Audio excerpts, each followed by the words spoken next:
you what, this team is flawed, okay? It's potentially deeply flawed when it comes to offense. But man, there's some stuff to like. Morning to you. Good Thursday morning from Detroit. I'm Dejan Kovacevic of DK Pittsburgh Sports, and this is Daily Shot of Pirates. It comes your way bright and early every weekday. If you're into football and or hockey, I also offer daily shots of Steelers and Penguins in the same place that you found this. Pirates and Tigers split a doubleheader here yesterday. Tigers winning the first one 8-0. The Pirates winning the next one 10-2. I guess if this was one of those aggregate soccer scores whenever you don't follow soccer, I'll leave that one alone. But it would have been a tie for the doubleheader. As it was, believe it or not, even in game one, even within some of the stuff that happened in that one, there's stuff to like. There really is. Jared Jones, of course, pitched game one. Didn't do great. 4 1/3 innings, 7 runs, 5 of those earned. The offense ended up with as many errors as hits, meaning 3 each.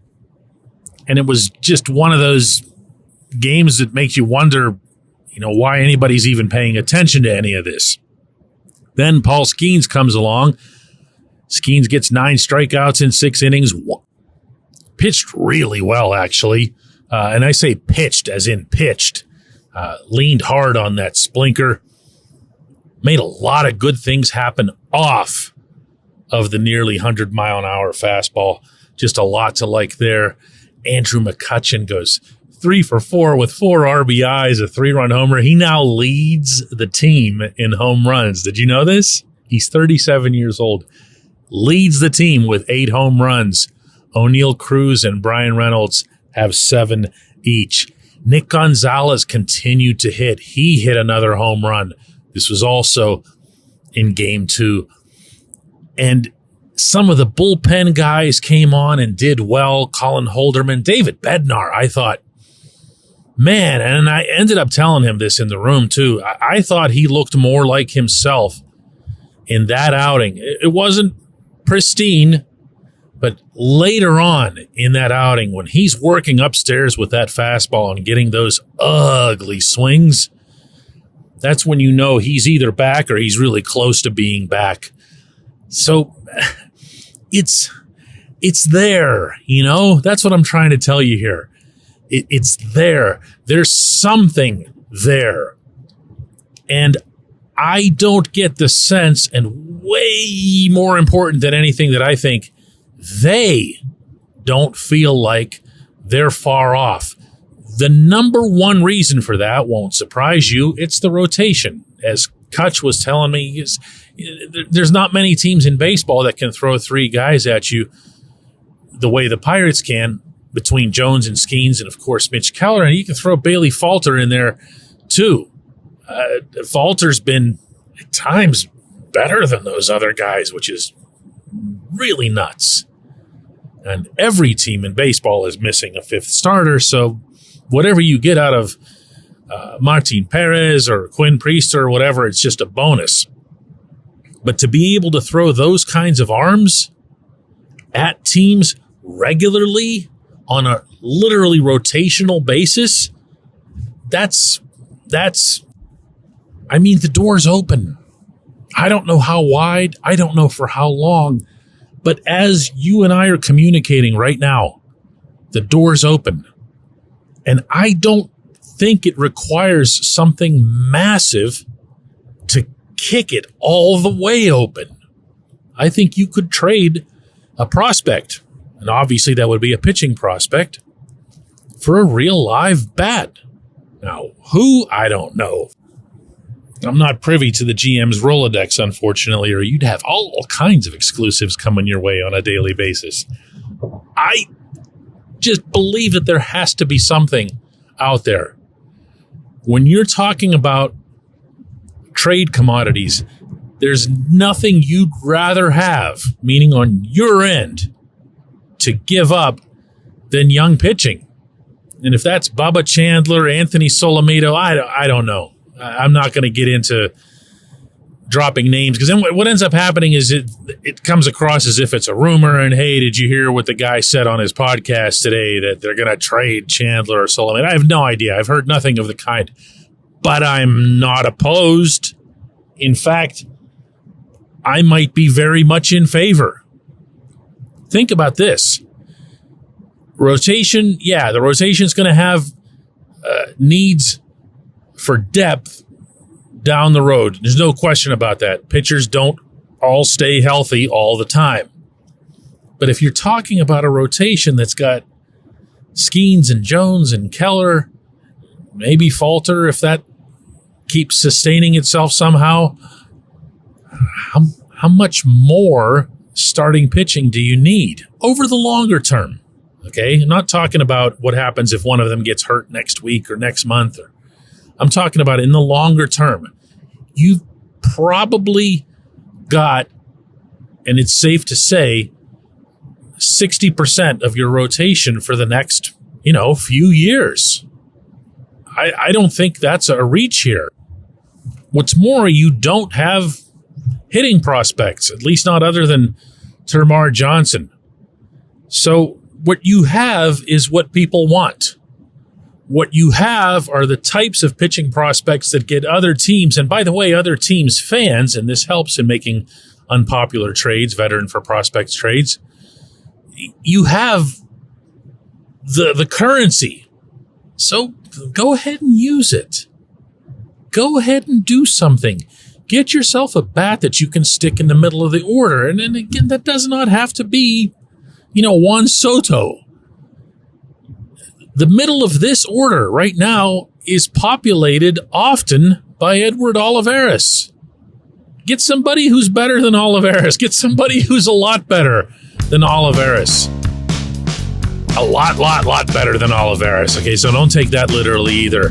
Just do something, get behind this.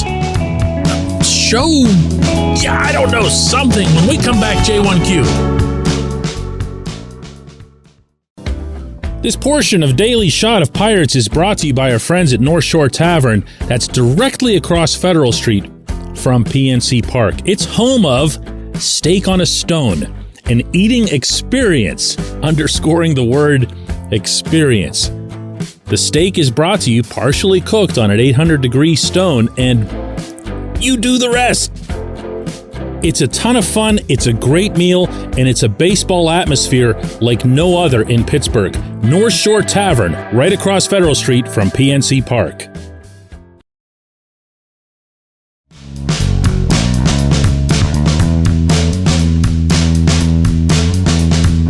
Today's J1Q comes from Mike, who says, DK, yes, the Pirates do have to acquire some bats, and they probably have to give up some minor league pitching assets to do so. Given Ben Cherington's trade history, however, do we really want to have him do that?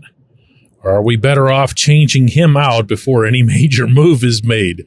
My fear is that we would give up more talent and that this front office can't properly evaluate what we would be acquiring given their own history. Would love your thoughts on this.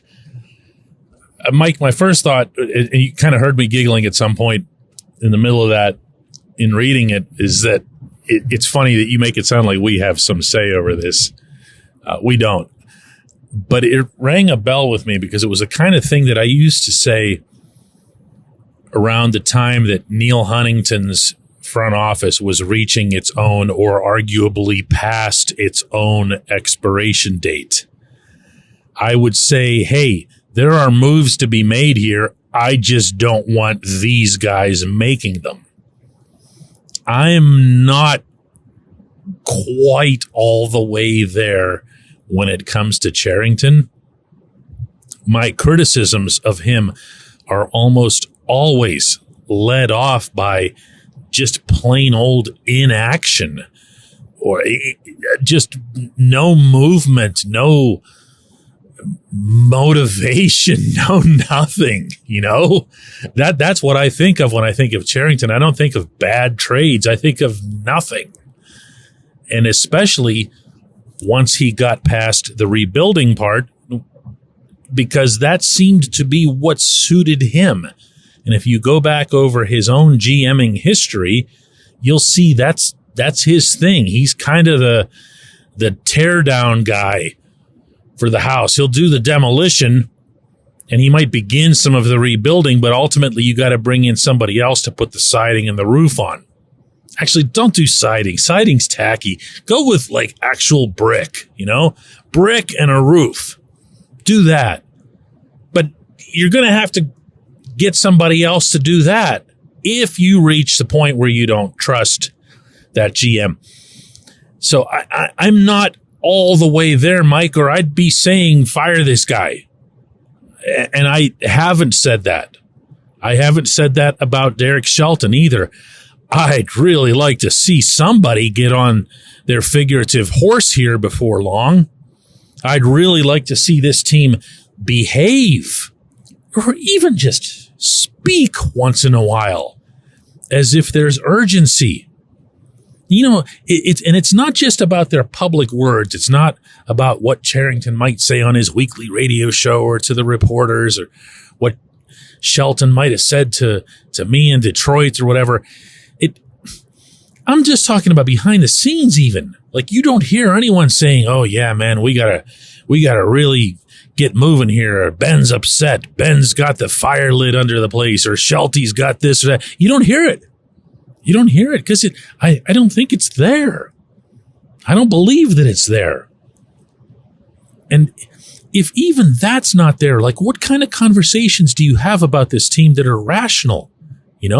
I'd love to just go back to that concept that I broached in the opening segment today and just embrace that and say, there's something here. I don't know exactly what, and I don't know exactly what form it'll take. A month ago, I wouldn't have had Nick Gonzalez in this potential picture. I just wouldn't have. Last time I saw him, all he was doing was striking out. I asked him here in Detroit, why do you not strike out so much anymore? He said, I don't know. I'm just hitting. I'm not really worried about it. Big shrug, big smile. That comes out of nowhere. So you don't know where all of this might come from, what it might look like, but you do know that more is needed from the offensive standpoint. And you also know that it has to come from the outside. It has to come from the outside. I appreciate the question. I appreciate the spirit in which you asked it. I appreciate everybody listening to Daily Shot of Pirates. We will do another one of these tomorrow.